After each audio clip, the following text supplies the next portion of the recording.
Akhirnya kita sudah berada di penghujung musim. MotoGP Valencia race terakhir, MSGP Liburan episode terakhir. Ya. Tahun ini. Tahun ini. Kita juga perlu libur karena udah temanin kalian, udah dari awal season sampai selesai. Udah travel kemana-mana, udah perlu istirahat juga ya. Karena apa? Karena bedanya, kalau waktu tahun 2024, kita tuh travelnya memang 3-4 balapan ya, tapi kan dipecah. Awal musim di Qatar, Betul. lalu tengah musim Mandalika tuh agak lebih di tengah, lalu Motegi agak sedikit berapa minggu, baru Sepang kamu nggak berangkat, aku yang berangkat. Kalau tahun ini, Matteo udah ke Thailand duluan, panas-panasan. Itu pertama, lalu Japan. Yang bikin capek itu dari Motegi Motegi langsung Misano dulu. Aku Misano, Motegi. Aku balik 1 hari sebelumnya karena ada acara Mar Marquez. Terus pergi kita ke Mandalika. Terus habis itu kita ke Sepang. Jadi mepet banget, makanya kerasa lebih capek ya. Betul. Dan race lebih banyak, 22. Tahun lalu cuma 20. Betul. Jadi super banget, dan juga sebenarnya yang paling menang banyak musim ini itu Gresini loh. Dia menang banyak banget. Betul sekali. Dan ya kita mau berterima kasih dulu ya sama sponsor yang temanin kita tahun ini. Ya sudah lama juga mereka. Udah dari dulu juga sih. Tapi dari tahun ini kita bisa ingat sponsor siapa aja. Sponsor siapa aja? Pertama kita masih ngucapin kepada Federal Oil. Pasti sponsor utama kita. Dari dulu. Bersama dengan Gresini Racing. Betul. Carlo yang udah dari awal banget. Bahkan dari sebelumnya ada MSGP udah bantu kita. Betul. Lalu ridernya ada Alex Marquez yang udah nggak bosen, udah kali-kali sama kita. Tahun depan juga. Lalu ada Firman juga udah sama kita. Teman-teman orang Indonesia. Teman-teman orang Indonesia Firman. Lalu sponsor lain helm. Kalau kalian mau beli helm kayak kemarin di IMHAX, KYT Suami. Terus ada Firman yang pakai Yellow Cone Rider Sport. Kamu curiin topinya dicuri ya? Kamu tahu nggak ini topi harganya berapa? Apa? 800.000 loh di topi. Ya, gila man. Ini bagus banget. Nanti jadi botak. Iya, biarinlah gantian. Karena aku nyukur agak kurang berhasil hari ini, jadi aku pakai topi dulu. Lalu seragam dari tim Gresini Racing. Ya, ini riding style. Banyak sekali yang minta, yang tanya, semuanya bisa beli online juga ya. Iya, itu online guys. Tinggal Google aja riding style _ID. Ini sama persis. Ini beautiful banget. Hari ini saya ambil keputusan untuk pakai karena mau hormatin sponsor. Selain itu hormatin juga tim Gresini ya, karena dia mendapat gelar banyak tahun ini, runner up, Rookie of the Year, Best Independent Team, Best Independent Rider. Best Independent Rider. Jadi ya luar biasa ya guys. Dan Duo Marquez ini memang unbelievable. Kemarin juga waktu ada MotoGP Awards, aku senang banget waktu Marca undang keluarga dia sendiri, bapak, ibunya, sama Alex di stage. Itu sesuatu banget, kelihatan banget bahwa keluarga bapak dan ibunya itu memang totally support ya? Totally support dan sangat emosional ya, sampai seluruh orang di hall-nya panggil nama Mark. Itu sesuatu banget. Saya senang yang jadinya kayak begitu. Dan selain itu, kita mungkin langsung MotoGP Valencia Circuit Ricardo Tormo, di mana di Moto3 yang menang Adrian Fernandez. Itu juga weekend yang bagus untuk keluarga Fernandez, karena nomor 1 karena pertama kali Adrian menang di Moto3. Tahun depan dikonfirm ulang sama tim Leopard. Jadi teammate-nya dia adalah Guido Pini, rookie yang juga luar biasa bagus banget. Itu adalah cuma satu-satunya orang itu di mana orang Italia punya harapan. Nah, selain dia itu sulit sekali. Di Moto2 yang Izan Guevara akhirnya habis dia berdominasi di Moto3 2 tahun lalu. Tahun ini finally bisa menang race pertama di Moto2 di Valencia, di mana dia juga menurut saya udah step up tahun ini. Jadi tahun depan Izan adalah salah satu kontender besar. Badannya juga udah lebih gede ya sekarang untuk jadi juara dunia. Dan kita punya juga juara dunia yang baru di Moto2. Nanti kita bicara sedikit tentang Diogo Moreira yang hari ini juga akan tes MotoGP pertama kali dengan tim Lucio Cecchinello LCR. Dia jadi teammate-nya Zarco untuk musim depan. Jadi kita sekarang ini jam 3, jam 4 udah mulai testing di Valencia, kita nggak akan bikin episode khusus untuk testing karena nanti aku ambil explain sedikit-sedikit apa yang mereka test. Tapi hari ini adalah debut yang resmi dari Toprak Razgatlioglu, debut yang resmi dari Diogo Moreira, bukan Diogo, orang Brazil. Ya, dan adalah rookie yang luar biasa menurut saya di MotoGP karena antara Diogo talenta dari Moto2 yang luar biasa. Cepat loh dia naik ya. Akan lawan Toprak Razgatlioglu yang talenta yang luar biasa di World Superbike. Siapa tahu siapa ya, kita saksikan siapa akan jadi Rookie of the Year. Karena mereka memang sangat ketat dan bagus karena dua-duanya pakai motor yang nggak favorit. Satunya pakai Honda, satunya pakai Yamaha yang baru, V4 yang baru. Justru nanti habis hari ini kita akan tahu di level berapa ada V4 Yamaha karena mereka akan buka full throttle dan kita akan saksikan dan kita bisa tahu sendiri. Sebelumnya aku bicara yang lebar panjang, aku minta bantu dari Pandu kali ini untuk langsung masukin klasmen dari sprint di mana Alex Marquez as usual menang lagi. As usual jual luar biasa di sprint. Alex memang fantastis. Dia punya speed, dia punya pilihan ban soft cocok sekali dengan setupnya yang pas untuk race pendek, di mana dia bisa berdominasi, bisa kalahin Pedro Acosta, di Gian Antonio, Fernandez dan Bezzecchi. Tapi kita harus angkat topi sama Alex ya, karena meskipun di race panjang nggak se-eksplosif dan punya masalah dengan ban, motor ya, karena setupnya elektronik segala macam nggak sempurna, di mana dia sempat dropnya di belakang, sampai dropnya di belakang Firman. Jadi tapi overallnya nggak bisa dibilang apa-apa karena dia selesai juga 100 poin dari Marco Bezzecchi dan dia adalah cuma satu-satunya yang bisa challenge Mark. Selain dia nggak ada yang lainnya. Jadi mungkin kamu mau sampaikan sesuatu? Ya, jadi dia pakai oli apa ya? Nah, itu dia guys. Sponsornya itu dari Federal dan memang dia pakai oli Federal. Jadi gini, aku jelasin kenapa sih orang itu sponsor di MotoGP. Jadi yang dilakukan di MotoGP itu adalah untuk mengetes produk untuk di jalan raya. Nah, salah satunya kalau lo pakai motor Matic, lo beli Federal Matic Racing, Federal Racing 1030W itu bikin nyaman lo buat naik motor karena memang beneran bikin nyaman. Kalau kayak di pedok itu mereka pakai Italjet, olinya pakai Federal Racing 1030W, enak, nggak mudah panas, spesialis nyaman dan bener-bener motor lo juga bisa kenceng. Jadi ini buat maxi scooter ya, kayak istilahnya yang 250 cc ke atas cocok banget, atau 300 cc pakai Federal Racing 1030W itu perfect banget. Tapi kalau motor lo yang lebih kecil, yang 150 atau kayak Vario, Honda Beat, beli Federal Matic biasa itu udah cukup gitu. Jadi nggak rugi dan terbukti kok juara dunia satelit dengan oli Federal. Jadi why not? Pasti. Jadi ulang lagi, Alex Marquez yang menang sprint race. Yang kedua Pedro Acosta dengan race yang sangat konsisten dan bagus sekali. Pedro juga adalah salah satunya yang di sprint bagus, tapi di race harus drop karena memang dengan ban medium performa itu.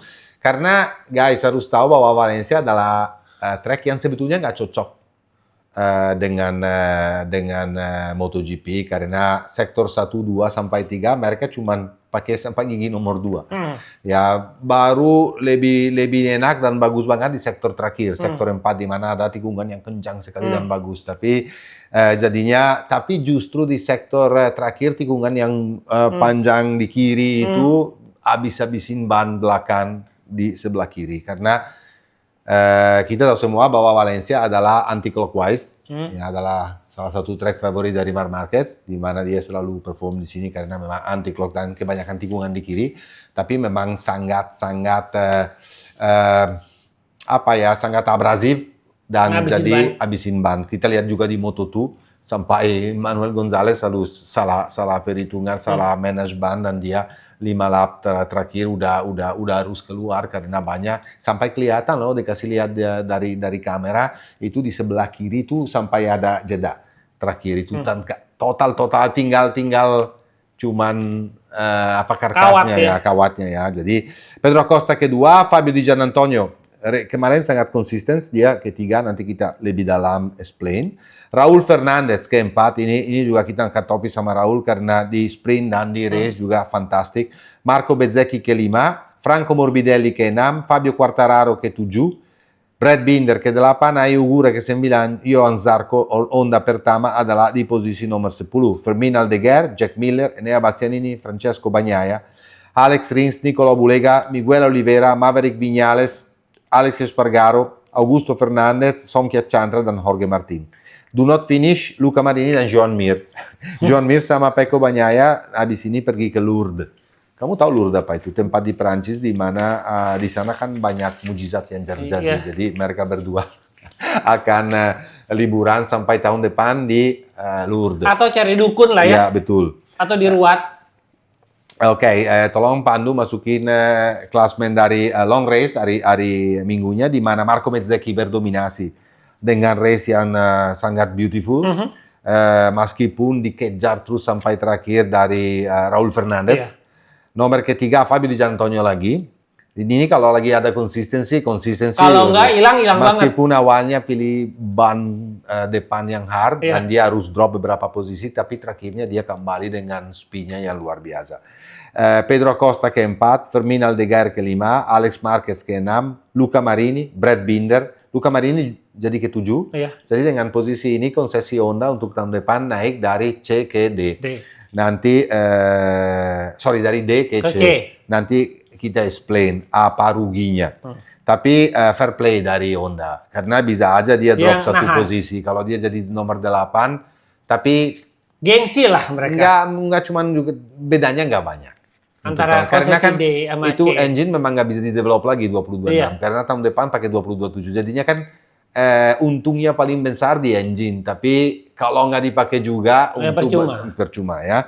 Brad Binder ke-8, Jack Miller ke-9, Enea Bastianini, Miguel Oliveira, Johan Zarco, Joan Mir, Alex Rins, Nicolò Bulega, Augusto Fernandez, Sonkia Chantra. Yang do not finish adalah Aleix Espargaro, Fabio Quartararo, Maverick Viñales, Jorge Martin, Ayu Gura dan Franco Morbidelli yang konyol sekali. Dia bikin kesalahan, oke lah sebetulnya sama best friend-nya. Itu the best bestie award itu mereka berdua. Mereka hate each other. Mereka tuh benci satu sama yang lain. Di mana Alex stopi, tapi Alex nggak salah menurut saya karena dia banyak sekali yang stopi. Ya karena untuk starting supaya all shot device itu harus di stopi kan? Kan dia udah di dekat banget sama tempatnya. Cuman Morbidelli mungkin lagi nggak fokus, tiba-tiba tabrak sampai kasihan banget ya. Dia juga harus pergi ke Lourdes sama Bagnaia dan Mir karena dia patah tangannya. Dan dia nggak bisa tes hari ini loh. Nggak bisa tes karena patah tangannya. Oke, guys, sekarang kita masukin final classification World Championship karena kita harus clarify ya nomor 1 dan 2 semuanya kita udah tahu. Nomor 3 Bezzecchi dari sprint race udah fix dia jadi urutan 3 di championship dan menurut saya untuk Aprilia itu luar biasa dan dapat duitnya dan bagus. Nanti kita lebih detail. Acosta selesai di posisi 4 dan Bagnaia ke-5. Ditanya sama Bagnaia, gimana ya rasanya kehilangan posisi nomor 4? Apa bedanya antara 4 sama 5? Betul juga. Benar ya. Itu jawabnya dari Francesco itu benar karena nggak penting juga. Penting 3 iya. 3 iya. Tapi 4, 5, 6, 7 ya gimana juga ya. Jadi Acosta ke-4, Bagnaia ke-5, Di Giannantonio 6, Morbidelli ke-7, Aldeguer lumayan as a rookie ke-8. Quartararo 9, Raul Fernandez ke-10. Ini adalah 10 besar yang di klasmen akhir World Championship. Oke, guys, sekarang saya langsung mau bicara soal Aprilia plus Bezzecchi. Dan Martin balik juga di race ini. Kombinasi, kita harus analisa lagi sekali lagi kombinasi Aprilia sama Bezzecchi ini karena dan jangan cuman highlight Bezzecchi karena Raul Fernandez kemarin luar biasa. Jangan lupa lap record di track adalah di Raul kemarin ya, yang bukan dari Bezzecchi. Tapi Kemarin saya kebetulan dengerin wawancara dari coach. Kan setiap tim punya, sekarang lagi trendy punya Coach. rider coach. Ini yang rider coach dari Aprilia adalah Matteo Baiocco. Pasti ini bukan nama yang baru di mana Bekas pembalap ya, GP 250. betul, dia Superbike. bukan, sebetulnya dia 3 kali juara CIV Superbike di Italia, dan dia di 7 tahun di Superbike, World Superbike, di mana best position selesai di tahun 2015, urutan nomor 9. Dia pernah balap di British Superbike, dia pernah balap 8 jam Suzuka. Ya, ini adalah pembalap yang punya pengalaman. Dan kenapa mereka punya satu mantan pembalap di tim di dalam track? Karena dia justru biasanya ya dia naik skuter di dalam track, dan setiap tikungan dia lihat gimana caranya pembalap dia sendiri masuk dan keluar di tikungan tersebut, dan apa bedanya antara dia sama yang lain.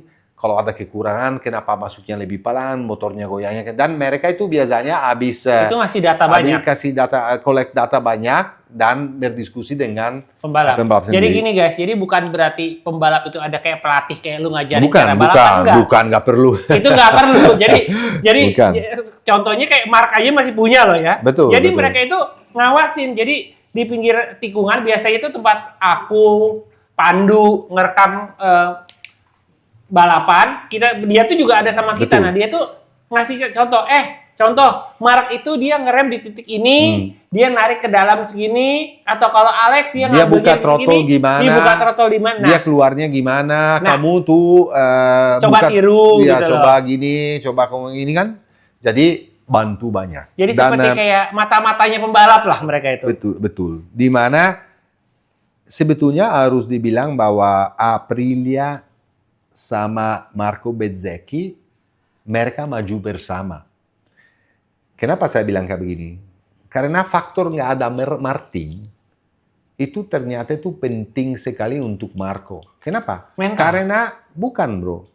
Marco itu adalah orang cuek ya sebetulnya. Nggak terlalu penaruh dia. Kita lihat sendiri dia lawannya di Misano misalnya, fightnya dengan Marc Marquez luar biasa. Dia nggak ada masalah itu.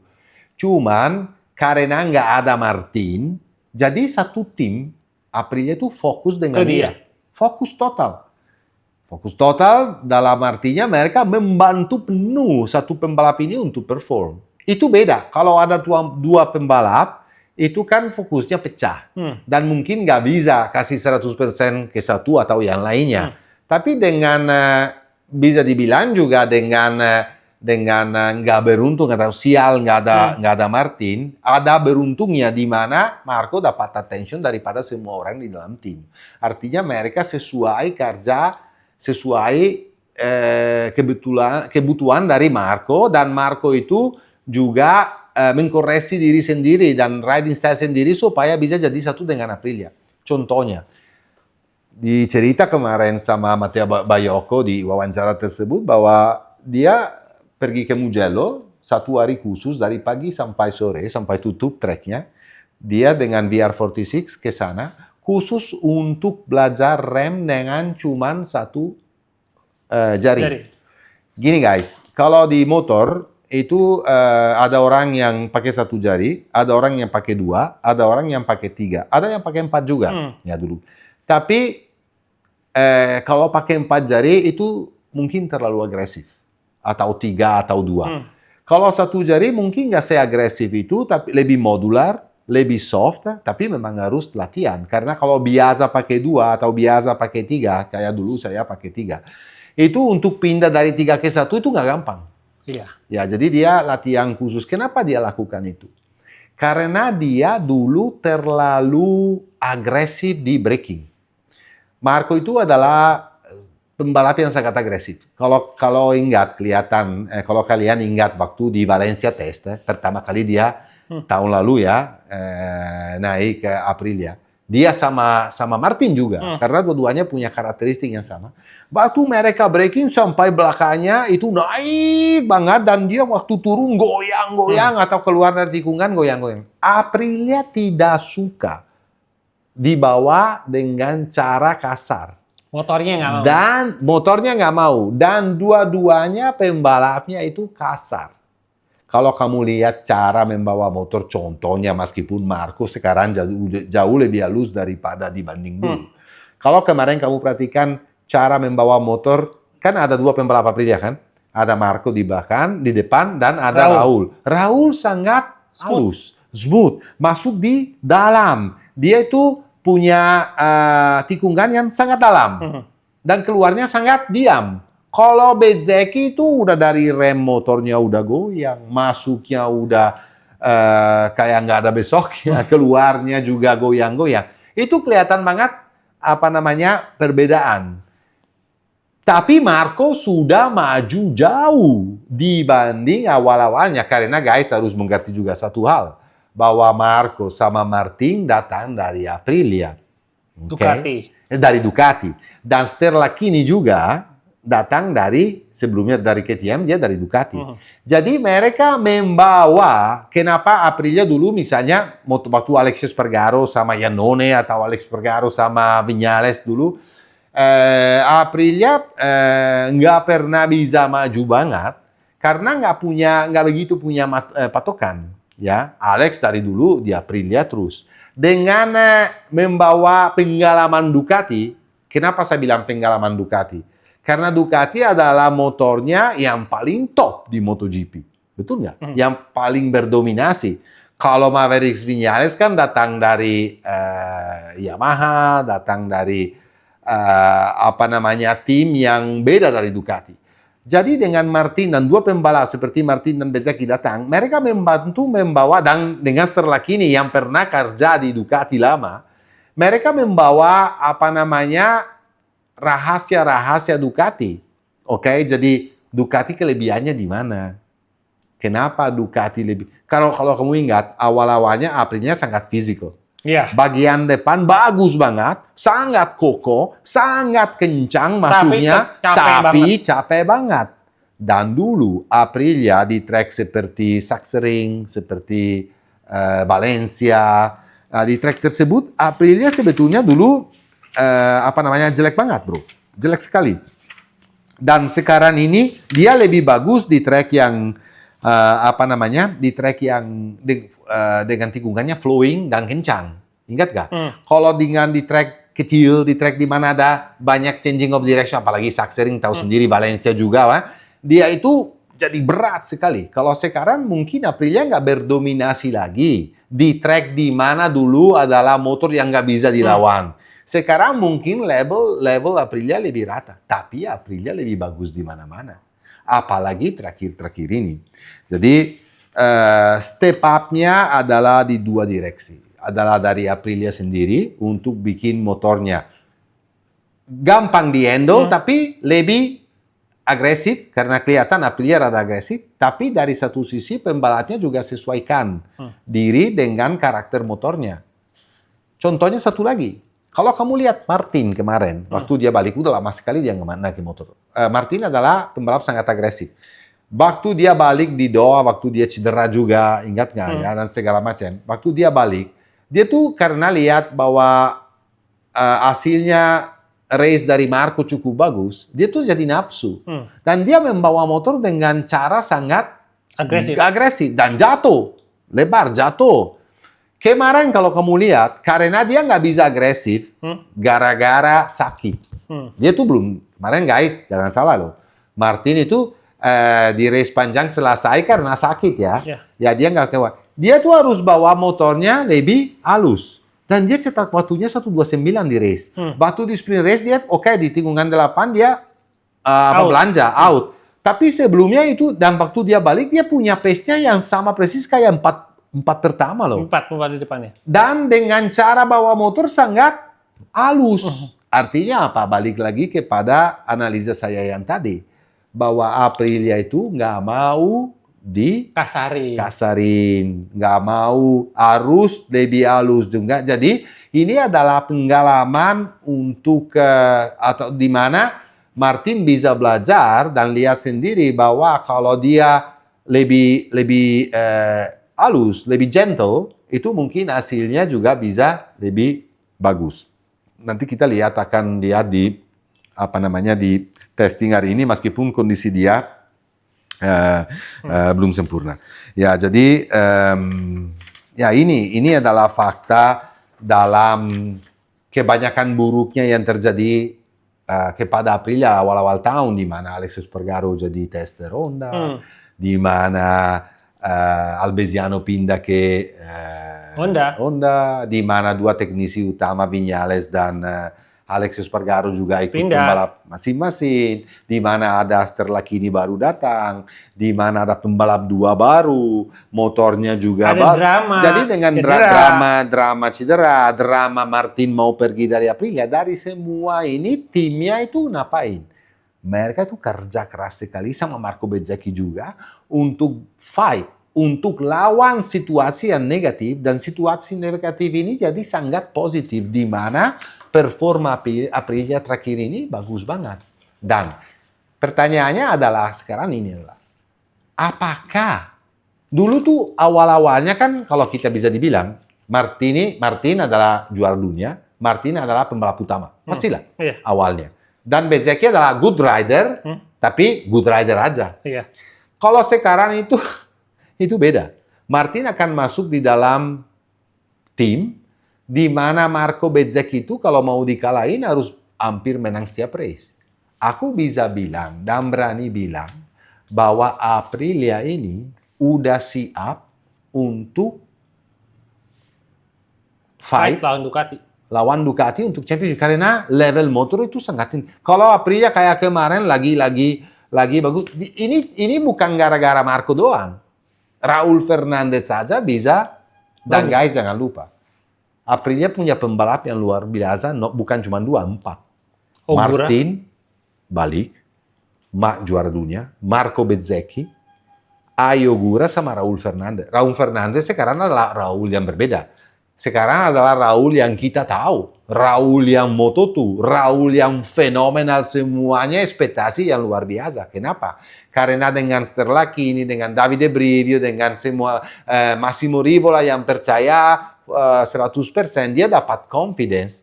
Dan di Portugal dia cedera lah, ya ingat ya. Ini balik lagi di sini dia langsung ke-4 dan ke-2. Dan jangan lupa, test ridernya Aprilia, Lord itu masih balapan. Betul. Beda dengan test ridernya Ducati Piro yang nggak pernah ngerasain motor. Jadi inputnya dia double. Ya, katanya dari Baiocco juga kemarin, dan saya dengar itu kerjaannya dari Savadori itu bukan main, bro. Lord Savadori bilang dia punya Marco Bezzecchi kemarin, ditanyakan. Saya bilang, aku berterima kasih banget ada Sava.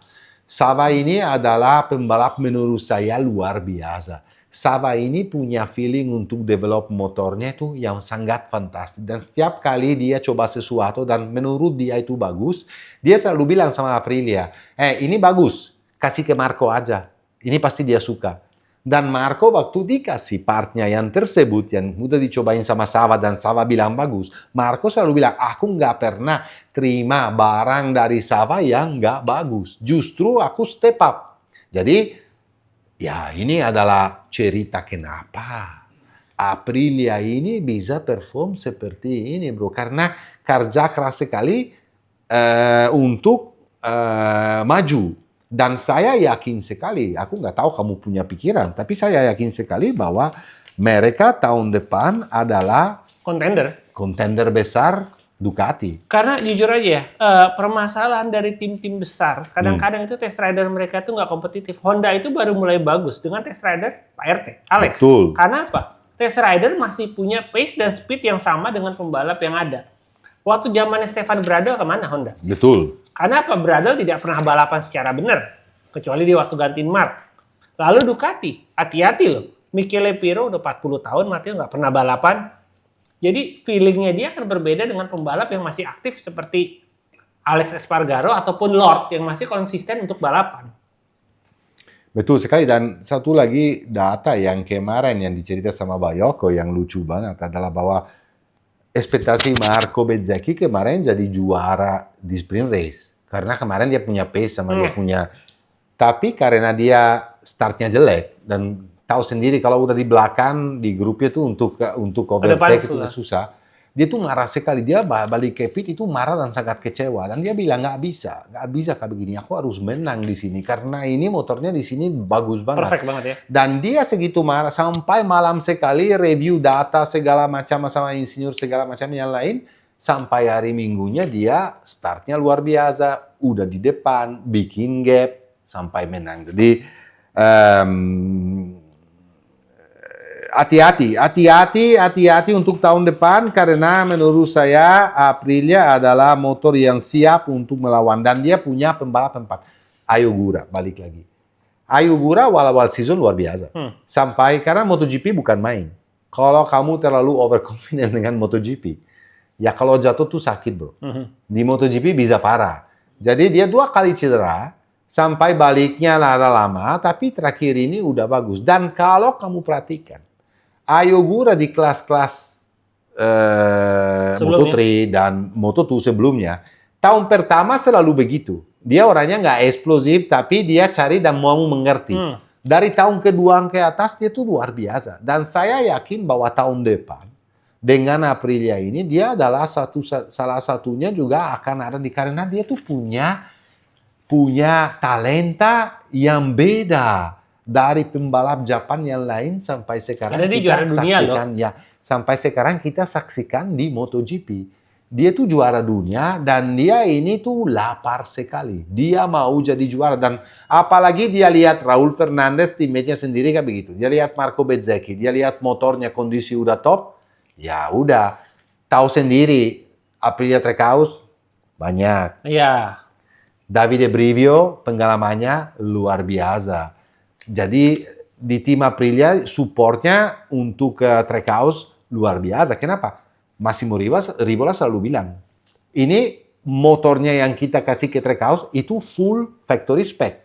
Itu nggak ada loh, itu motornya factory spec. Dan tahun depan 4 Aprilia factory spec dari awal. Jadi menurut saya hati-hati. Satu lagi yang saya kasih tahu, katanya mereka udah bawa beberapa part untuk testing hari ini. Itu adalah part yang akan kelihatan pasti dari aerodinamik karena yang kelihatan cuma bisa dari aerodinamik dan part-part di dalam seperti elektronik beberapa yang nggak bisa kelihatan. Tapi ini adalah kerjaan di mana partnya akan dites untuk di-develop nanti untuk tes di Sepang di mana mereka akan bawa part yang paling banyak. Jadinya kan meskipun tahun 2026 adalah tahun terakhir untuk engine 1000, mereka tetap kerja keras untuk membawa part. Kenapa? Karena itu tetap ada mereka masih mau jadi juara dunia. Mau jadi juara dunia 2026 atau 2027, mendingan 2026. Iyalah. Ya secepat mungkin. Juara dunia ya, betul nggak?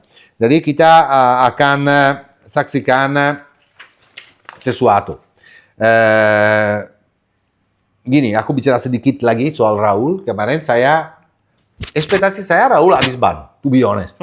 Karena waktu startnya kan dia di posisi 4. Dia naik, dia overtake Fabio Dija. Oke lah Dija di lap ketiga, di tikungan nomor 6, dia overtake karena Dija memang lagi pakai hard compound depannya. Tapi habis itu dia overtake Alex dan dia tuh gapnya tuh jauh. Sampai cepat sekali. Oke lah, Marco bilang, no, dia udah overtake Alex, dia udah mau kejar Marco Bezzecchi sempat dekat loh, 0.4 0.3. Tapi Marco bilang, awal-awalnya aku biarin aja dia nyusul, memanage aja. Tapi lap-lap terakhir aku masih harus dorong habis-habisan karena udah nggak ada yang harus di-manage lagi. Banyak juga habis, ini orangnya kayak setan mau datang, tapi aku nggak mungkin bisa kalah. Karena kemauan saya sama tim untuk jadi juara di Valencia itu luar biasa. Jadi Raul kita angkat topi. Ya, angkat topi karena ditunggu lama sekali, tetapi akhirnya ada hasilnya dan Massimo Rivola dan Davide Brivio benar. Ini adalah pembalap yang talenta dan saya yakin bahwa tahun depan pembalap ini akan bahaya. Dija. Bagus di sprint, bagus di race, tapi konsistensi. Dia bilang sesuatu kemarin. Ini adalah bedanya antara Fabio Di Giannantonio, Pecco Bagnaia, dan Marc Marquez. Aku bilang 3 pembalap ini kenapa? Karena 3 pembalap ini yang bawa GP25. Oke? Mark juga sering bilang bahwa bagian depan harus diimprove.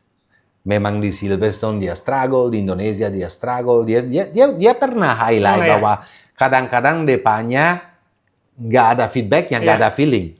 Tapi bedanya apa? Kemarin si Di Jalan Antonio di wawancara bilang, aku tahun ini adalah tahun up and down.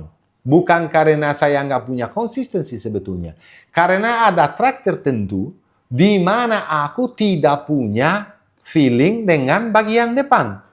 Sama sekali nggak ada feedbacknya. Dan kalau pembalapnya nggak ada feedbacknya dengan depannya, biasanya lebih pelan.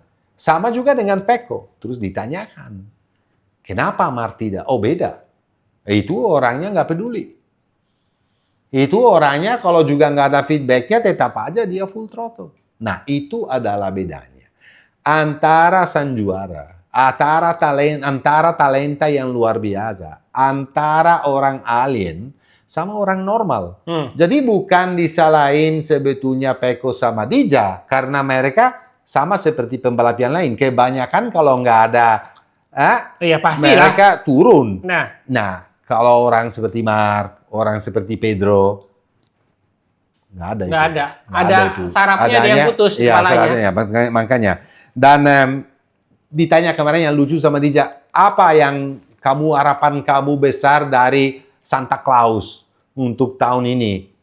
Mau dapat apa di bawah pohon Christmas? Kamu tahu aja. Bagian depan yang lebih solid.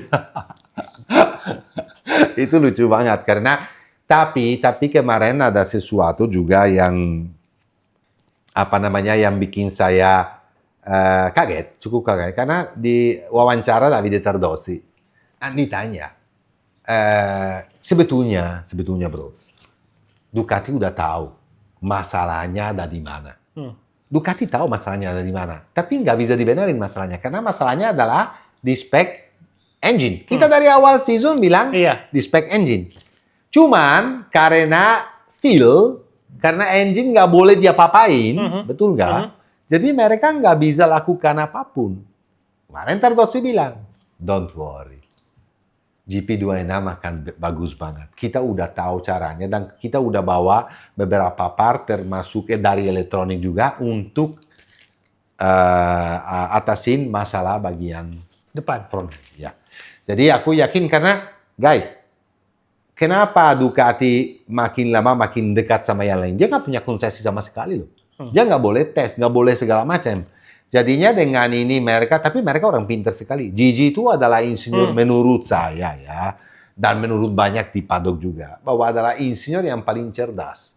Jadinya mereka pasti udah tahu solusinya apa. Cuman di testing kan kita akan lihat bahwa Ducati akan step up. Dan saya yakin karena mereka udah bilang, oh, resmi, kita akan pakai engine 2025. Nggak ada balik lagi ke 2024. Ya, jadinya mereka tetap bikin statement di mana mereka akan begitu. Jadi menurut saya solusinya ada. Nanti kita lihat hasilnya dari testing ini. Sayang banget Marc Marquez nggak ada, tapi kemarin ditanya, Marc, kamu nggak ada tes ini, kamu nggak apa-apa development dan keputusan semuanya adalah di tangannya Pecco sama Dija, sama Alex. Iya. Dia bilang, aku percaya Pecco, aku percaya adik saya sendiri. Dan saya percaya Pecco. Saya yakin kalau Pecco ambil keputusan atau feedbacknya dari dia, itu benar. Kenapa dia bilang kayak begitu? Karena memang benar bahwa bagian depan itu rada lebih sulit daripada GP24. Tapi lebih gampang daripada GP23. Yeah. Di mana Marc di GP24 gak punya pengalaman. Cuman dari 23 ke 25 jauh lebih bagus, dia perform. Dia bilang, kalau untuk Pecco bagus, apalagi untuk saya. Iya. Dan dia itu apapun dikasih juga digeber. Iya, makanya. Ya, udah. Ya, jadi makanya dia bilang kalau misalnya Dija benar-benar bisa dapat feeling dengan bagian depan, Nanti kita harus lihat karena ini adalah uji terakhir untuk dia. Untuk DJ. Artinya dia itu kalau dapat yang dia mau, konsistensi nggak bisa, nggak boleh satu hari begini, satu weekend begini, dia tuh harus fight untuk championship. Dan menurut aku, dia talenta punya bro, bukan nggak punya. Ya kita kenal Kita Lija tahu lah. talenta dia punya, cuman konsistensi. Tapi ini adalah uji terakhir. Saya nggak tahu di tahun 2027 apa yang akan terjadi di VR46 Racing Team. Yang jelas hari ini di Valencia VR46 karena Morbidelli nggak bisa turun, Vietti. diganti sama Vietti. Nah itu adalah gampang. VR46 siapa lagi kalau bukan Vietti yang akan bawa untuk ganti Morbidelli? Nggak mungkin yang lain. Karena yang lain kalau mau yang bagus harus bayar. Iya. Kalau Vietti enggak, dibawa aja ke MotoGP udah senang. dikasih cappuccino sama croissant, dia udah senang bro. Lah dari Mandalika aja dia duduk di samping kita, sama sebelahan kan. Betul. Jadi ya ini adalah pesan yang jelas. Tapi untuk Dija tergantung tahun depan. Kalau tahun depan dia tuh masih begini, dia tuh tahun depan harus benar-benar usahakan keras sekali untuk fight. Makanya ekspektasi aku adalah bahwa sebetulnya tahun depan adalah tahun yang fantastik. Kenapa? Karena level motor udah hampir sama semua di era 1000. Udah di limit semua. Dan dengan pembalap, dengan talenta kayak begini, semuanya turun di tahun 2026 itu akan eksplosif. Dibanding 2027, di mana kita nggak tahu apapun yang akan terjadi. Tapi boleh aku potong nggak? Boleh. Nah, ini ada hubungannya dengan Pedro. Aku telepon, aku punya teman baik banget. Kamu juga aku kenal ke kamu. Orang Aspar. Dia bilang, sebenarnya Aspar dan CF Moto itu mau ngambil Tech 3. Ya, itu saya dengar. Cuman keduluan sama dan tawarnya lebih bagus. Katanya CF Moto udah ambil KTM. KTM, akhirnya nggak? Udah ambil Udah KTM. diambil KTM. Dia beli segelondongan pedok-pedoknya, kru-krunya, pembalapnya, saya dengar dan juga. teknologinya itu. Ya. Dia bilang hanya tinggal tutup pengumuman Satar. Saya dengar juga, aku tadi bagus kamu sampaikan, karena kamu tahu saya, kalau nggak resmi aku, benar, ini benar gosip ada, tapi belum. Dan kalau itu benar, ya adalah kabar yang gembira untuk seorang Pedro Acosta. Ya nanti kita bicara soal Pedro Acosta. Karena CF Moto itu pabrikan Cina. Betul. Duitnya Ya, itu betul. lebih gede daripada duit Ducati. Betul. Loh. Jadi dan pembalapnya yang mau bakal dipakai itu adalah David Alonso sama Holgado. Oke, fantastik. Jadi ini ya kamu hati-hati loh kalau mamanya ini mereka tutup mata, bisa gas. Dan soalnya ada gosip juga Quartararo Aprilia dari nggak tahu kenapa di paddock ada gosip itu ini udah tuh. kencang banget Quartararo ke Aprilia, Martin ke HRC beneran kejadian. Iya, betul. Nah lalu David Alonso naik. Terakhir saya mau bicara soal Alex satu lagi. Tahun ini dia urutan 2, runner up. Dia pertama kali menang di MotoGP tahun ini, ya race panjang. Dia dapat total 3 kali menang di race panjang, di Jerez, Barcelona sama Sepang. 3 kali menang sprint di Silverstone, Portimao dan Valencia. Valencia terakhir. Dan dia dapat 12 podium di MotoGP tahun 7 ini. kali runner up.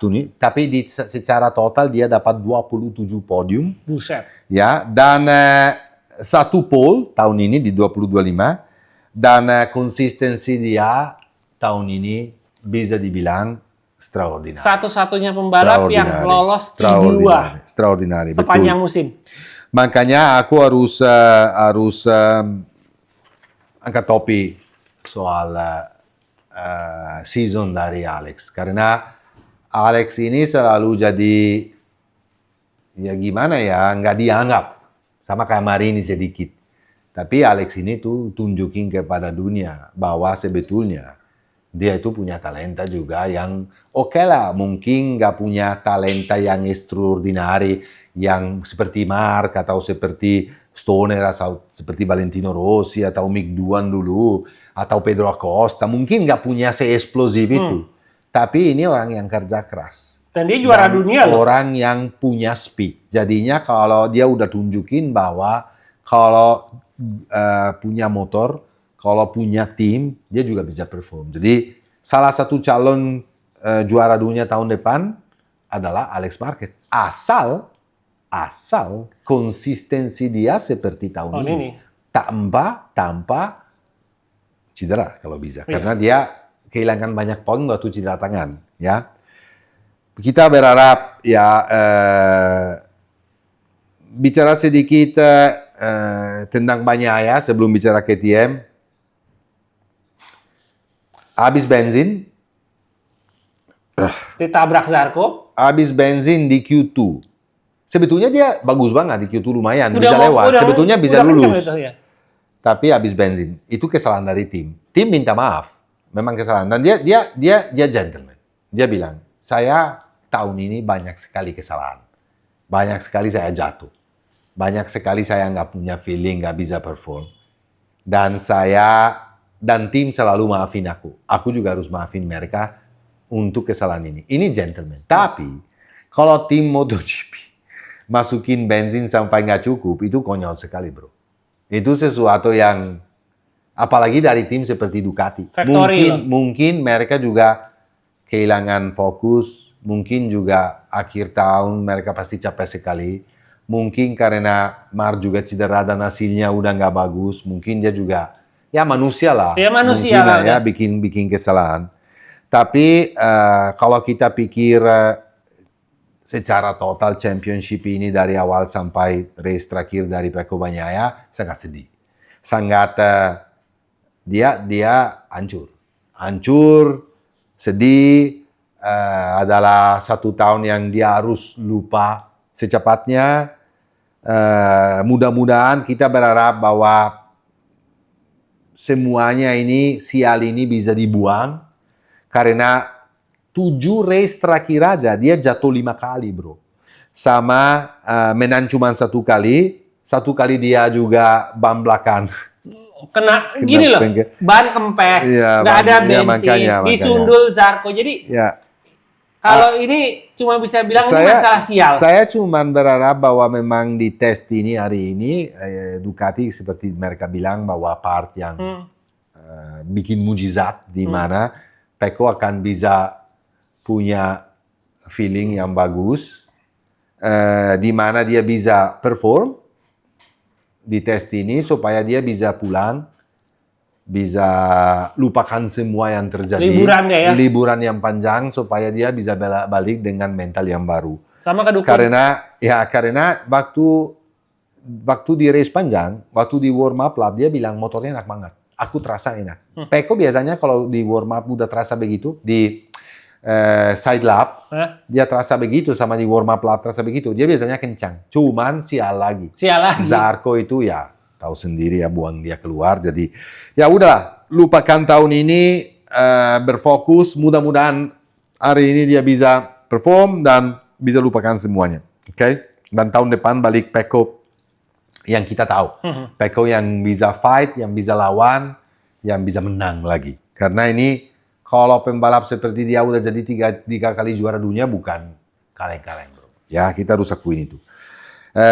Acosta, nomor 2 di sprint, dan oke lah, di race panjang dia step back, gara-gara ban juga habis, tapi kita harus angkat topi. Bukan cuma sama Pedro doang, tapi sama KTM juga.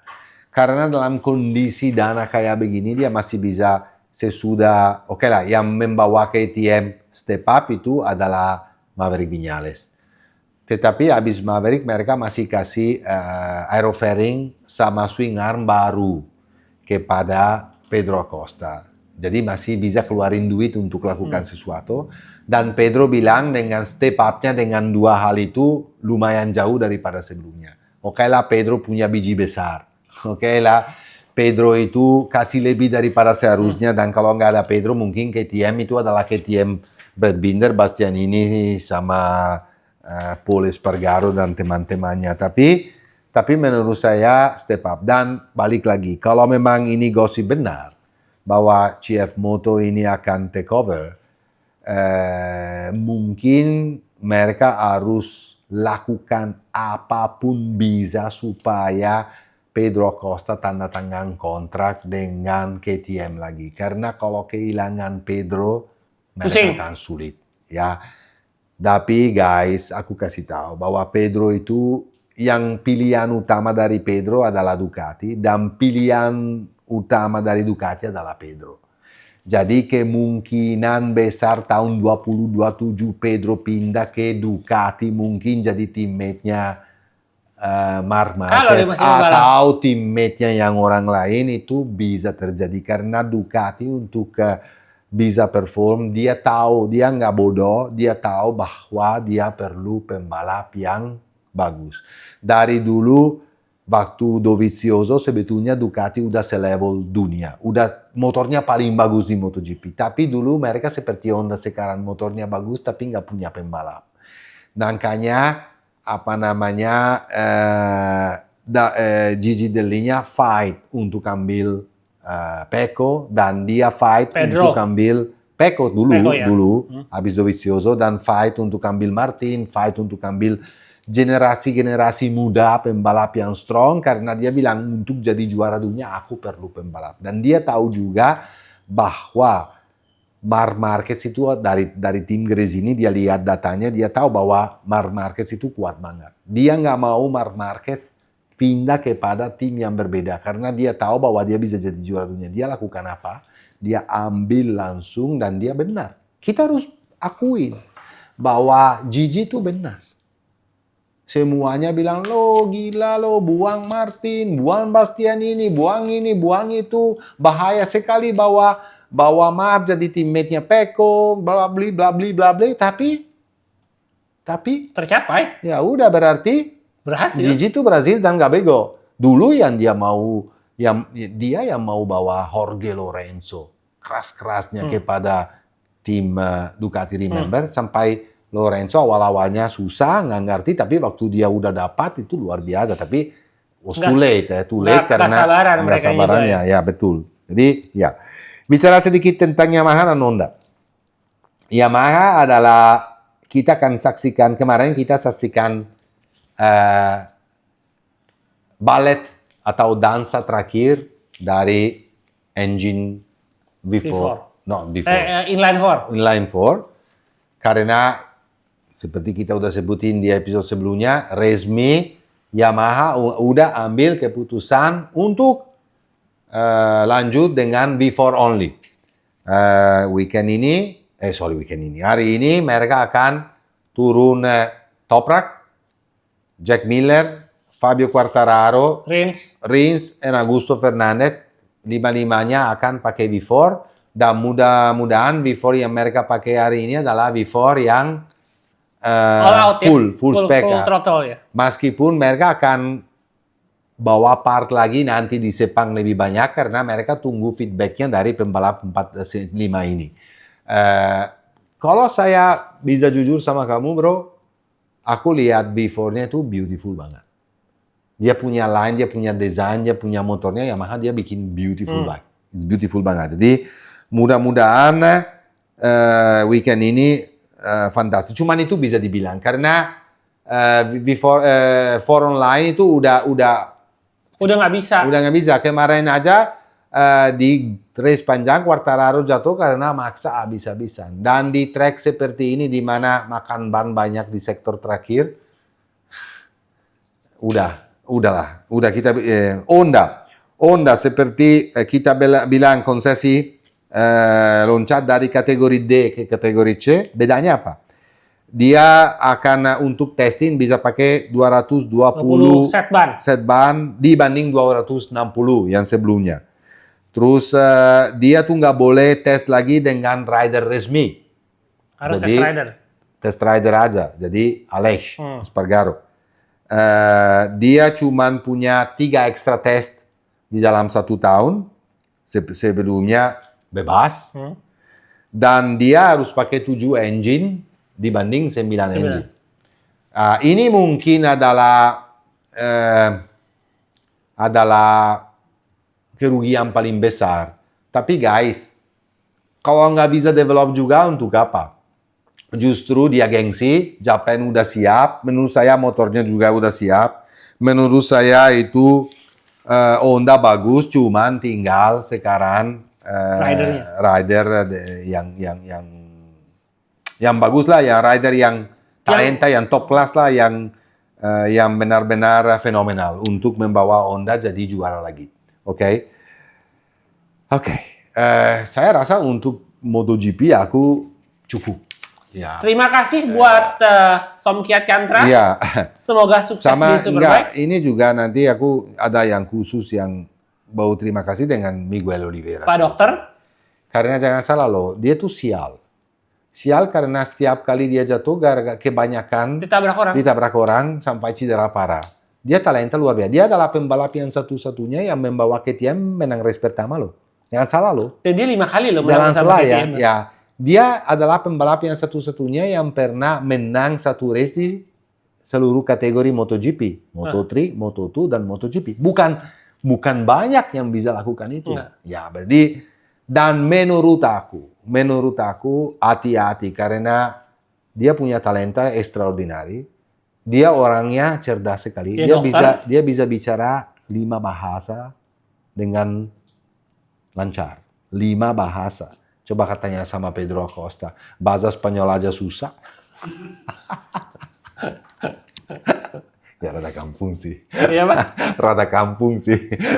Enggak, enggak Pedro Acosta. Ini Pak Dokter, ini benar-benar. Iya, dan saya yakin bahwa tahun depan di World Superbike dengan talenta seperti ini menurut saya. Aku sih yakin dia bisa bawa BMW jadi kandidat kuat loh.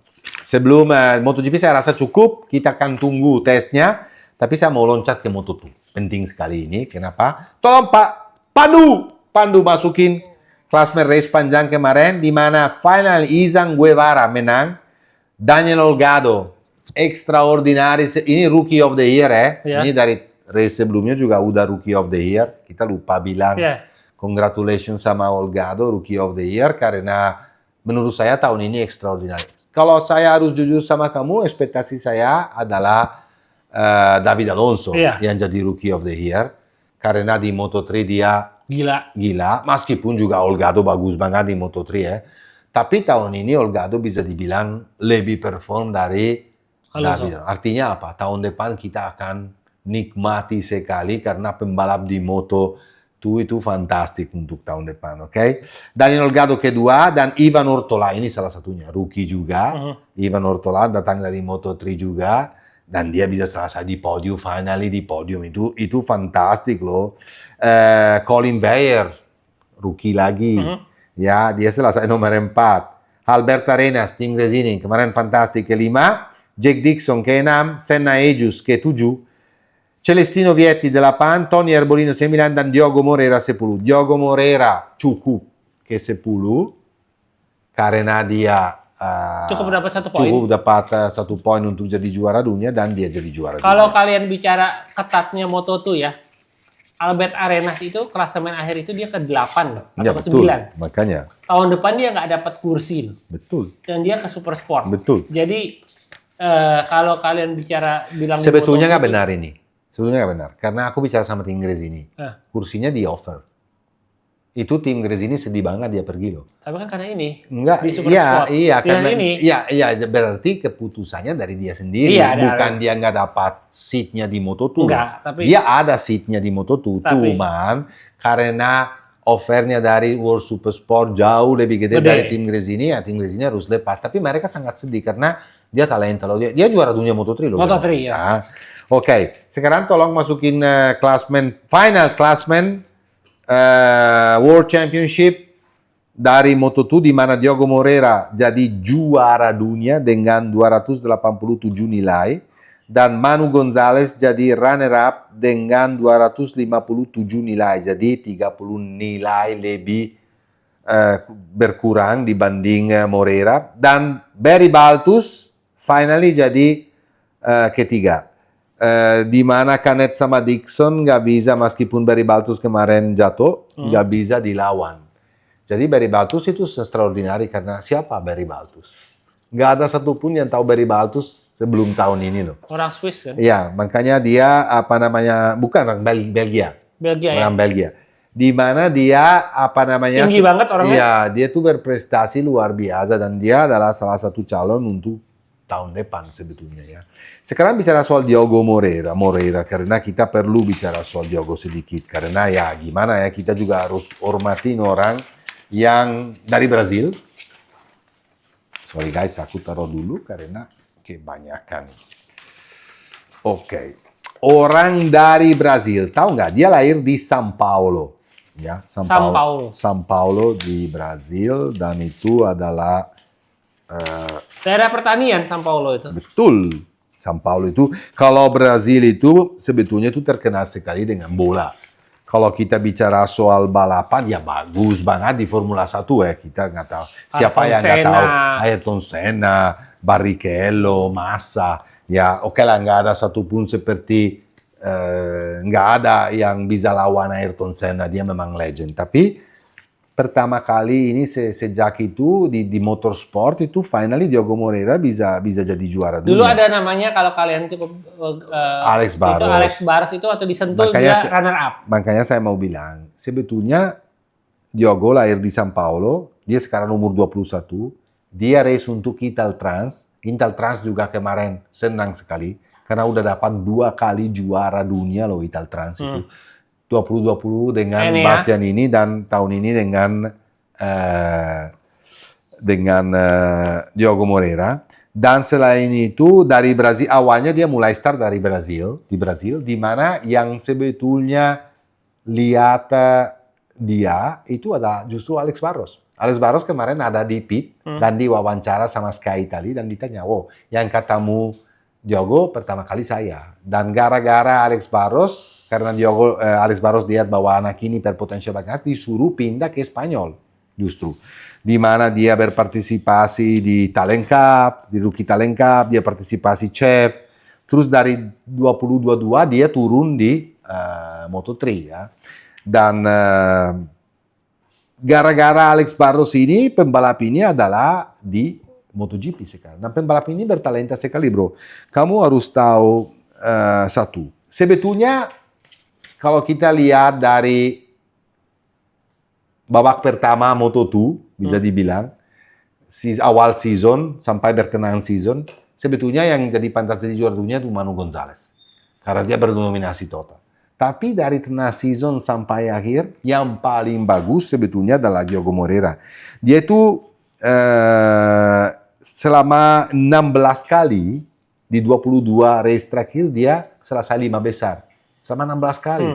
Kalau nggak naik podium menang, dia 5 besar. Jadi konsistensi dia terakhir luar biasa. Oke lah, kesalahan besar dari tim, dari tim... Fantik. Ya, itu bukan Fantik dong. Bukan Liqui Fantik dong. Ya, Liqui Moly. Fantik itu kan Canet sama Barry Baltus. Oh iya, iya. Ya, jadi dari... Ini Mandalika. Dari salah itu, dari situ Manuel Gonzalez itu mentalnya kena. Kemarin aja Manuel Gonzalez seharusnya dia leading, dia paling di depan supaya bisa taruh pressure kepada Diogo. Tapi pressure itu nggak pernah ada karena paling bagus dia di posisi nomor 5. Abis itu dia drop. Itu Diogo itu tetap aja di posisi nomor 10, 9, 8. Karena dia lihat oke lah Manuel jauh. Untuk menang udah nggak mungkin. Kalau Manuel kemarin di race terakhir bisa P1, Diogo under pressure. Karena kalau bikin kesalahan, Manuel bisa jadi juara dunia. Dan kalau under pressure, di mana dia bisa bikin kesalahan. Jadi bisa dibilang oke lah Manu nggak beruntung gara-gara kesalahan tim. 20 poin berkurang, tetapi juga sejak itu dia nggak recover dan di race terakhir dia nggak bisa juga kasih pressure kepada Diogo. Artinya apa? Menurut saya Diogo Moreira ini pantas sekali jadi juara dunia. Dan kita mentunggu hasil dari Valencia, mentunggu dia di MotoGP dengan Lucio Cecchinello tim dengan motor resmi. Saya rasa bahwa Honda senang sekali punya pembalap seperti dia. Dia bayarnya mahal loh. Dan karena Honda memang perlu talenta baru. Dan ini adalah talenta menurut saya ya. Dan kita cuma tinggal nanti lihat bagaimana dia bisa perform. Tolong Mr. Pandu sekarang masukin Moto3, di mana Adrian Fernandez finally bisa menang race pertama. Dia sangat kompetitif, dia sangat berdominasi kemarin. Dia punya tim yang luar biasa, tim yang belum pernah menang tahun ini. Ini Leopard Team itu sering sekali juara dunia. Dan setiap tahun dia selalu dapat pembalap bagus. Bukan, selalu dapat minimal menang satu Iya, race. Ini kalau ini sampai terakhir Adrian Fernandez nggak menang kemarin, tahun ini nggak dapat. Karena dia pakai Sama mesin sekali Honda. podium satu, ya. Tapi dia kencang banget motornya. Adrian Fernandez kemarin finally bisa menang. Leopard bisa menang race. Alvaro Carpe, rookie, kedua. Taio Furusato, ketiga. Guido Pini, rookie, keempat. Yang tahun depan jadi teammate-nya Adrian Fernandez. Massimo Quiles, kelima, dia fight-nya luar biasa, tapi dia usahakan keras sekali untuk jadi runner-up, tapi gara-gara selesai di posisi nomor 5, dan Piqueras nomor 6, dan Piqueras tadinya leading 7 poin, sekarang di klasmen sementara, Quiles selesai nomor 3. Tapi menurut saya bagus banget. Kenapa? Karena Piqueras sudah lama ada, dan Quiles ini adalah rookie of the year, dan tahun depan adalah calon juara dunia Moto3. Piqueras ke-6, Lunetta ke-7, Almanza ke-8. Sebetulnya David Almanza itu dari, aku nonton semua ya, dari free practice sampai kualifikasi Moto3. Dia tuh berdominasi. Di free practice, dia berdominasi total. Saya ekspektasi dia bisa menang jauh, tapi kemarin sebetulnya kurang di race dan selesai ke-8. Guys, saya rasa cukup. Saya mau, atau mungkin Satar mau berterima kasih sekali lagi kepada... Ya, kita mesti ucapin terima kasih sekali lagi sponsor utama kita, Federal Oil. Iya, betul. Berharap bisa lanjut ya. Bisa lanjut. Ya. Lalu dengan tim Gresini Racing yang terus terang aja, kalau orang banyak bilang, wah terlalu Gresini banget ya, karena jujur aja kita bisa punya channel seperti ini, kita punya akses informasi kemana-mana ya karena kita dikasih sama Gresini Racing, sama Carlos, sama Nadia, bahwa lo wawancara Alex, Firman, lo kawal Alex ini ya, kalau nggak ada dukungan dari tim, kita nggak bisa loh kayak gini. Jujur, kalau istilahnya kan media doang bisa. Media guys, jadi gini, kita jelasin. Kayak kalau kita sebagai media, tim balap akan menganggap kita sebagai media. Mereka omongan akan hati-hati, rahasia akan ditutup. Tapi kalau kalian sebagai tim, ya kan kita satu bendera nih. Jadi informasi itu udah, ini bakal begini, kita rencananya kita sharing di dalam. Disitulah kita bisa dapat akses luar biasa. Makanya aku bilang thank you banget buat Gresini Racing yang udah totally bantu kita. Thank you banget untuk Federal Oil. Thank you banget untuk Suami Group, ya kan? Firman dan juga Group. Firman Group alias Rider Sport Group. Kalau kalian mau beli helm, silakan KYT Suami. Mau beli aparel, jaket, sarung tangan. Mau beli bajunya Gresini. Ini bajunya Riding Style. Bajunya yang hampir saya mati kemarin. Iya, coba ketabrak. Kayak bener serius. Kalau Matteo ketabrak. Udah, bye guys, bye.